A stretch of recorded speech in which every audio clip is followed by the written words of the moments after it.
Dans un monde où les distractions et les tentations se multiplient, il est essentiel de se rappeler les réalités spirituelles qui nous attendent tous après cette vie. L'une de ces vérités est l'existence de l'enfer, une réalité redoutable qui doit nous pousser à réfléchir sur nos actions quotidiennes. Allah, dans sa sagesse infinie, nous met en garde contre ce lieu terrifiant et nous donne les clés pour éviter de sombrer dans ses flammes. Aujourd'hui, nous allons explorer un aspect fondamental de notre foi, l'enfer, sa nature, ses habitants, et comment nous en préserver en restant fermes dans l'unicité de Dieu, le Tawhid. Un voyage spirituel important pour mieux comprendre les conséquences de nos choix ici-bas.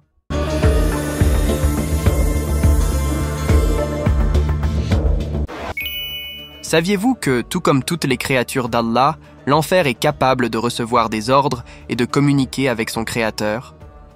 Dans le Coran, Allah nous informe d'une scène frappante du jour du jugement, où il interpellera l'enfer. « Es-tu rempli ?»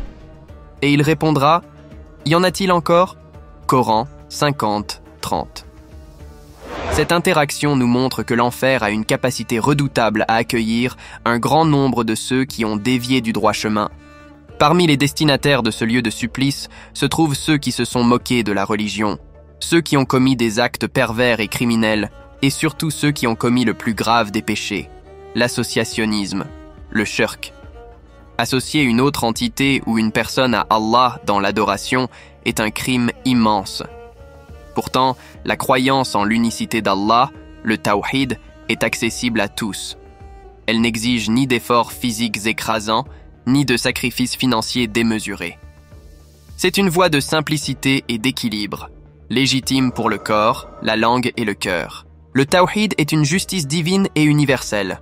Aucun effort insurmontable n'est demandé pour adorer Allah seul et aucun excès ou injustice n'est toléré. Les enseignements de l'islam sont une source de justice, de miséricorde et d'équilibre pour ceux qui choisissent de suivre la voie de l'unicité. Face à ce choix, deux destinations finales se dressent devant chaque être humain, soit le paradis comme récompense éternelle, soit l'enfer comme châtiment.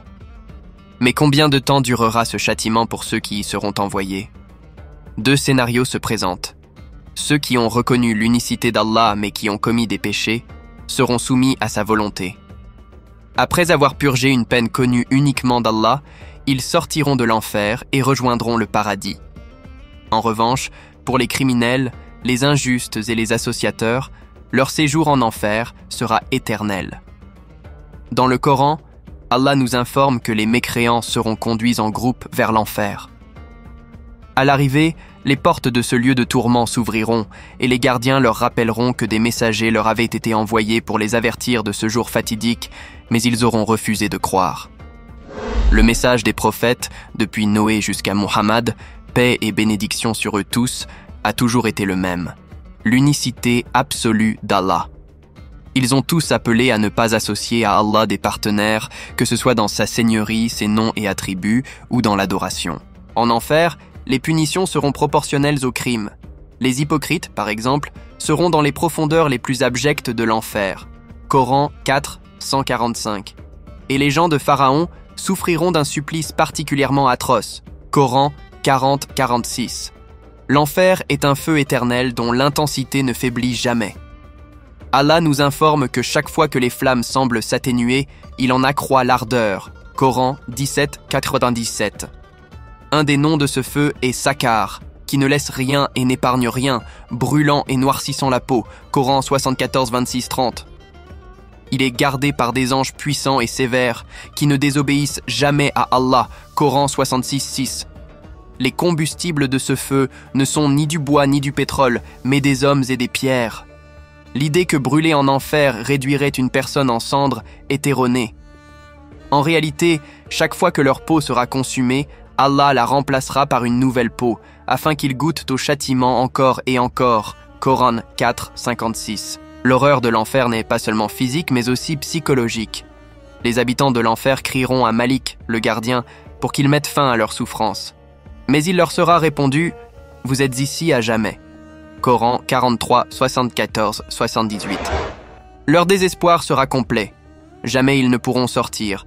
Jamais ils ne connaîtront la paix ou la fin de leur conscience. Cette réalité doit nous interpeller.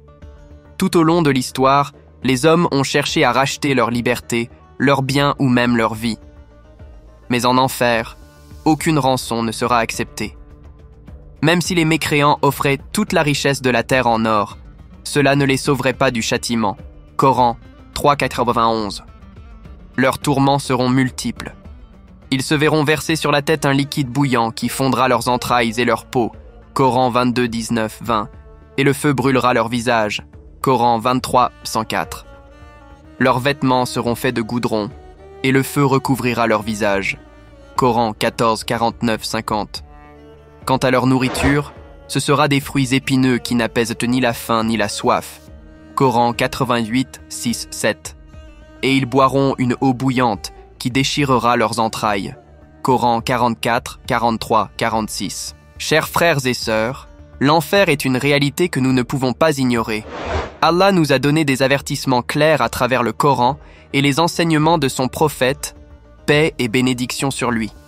Il nous appartient de prendre ces avertissements au sérieux et de nous efforcer de vivre selon les principes de l'islam, en adoration exclusive d'Allah et en évitant les péchés majeurs, notamment le shirk. Que nous soyons protégés du feu de l'enfer et qu'Allah nous accorde sa miséricorde infinie. Si vous avez apprécié cette vidéo, n'oubliez pas de vous abonner et d'activer la cloche de notification pour rien manquer de nos vidéos à venir. Que la paix et la bénédiction d'Allah soient sur vous.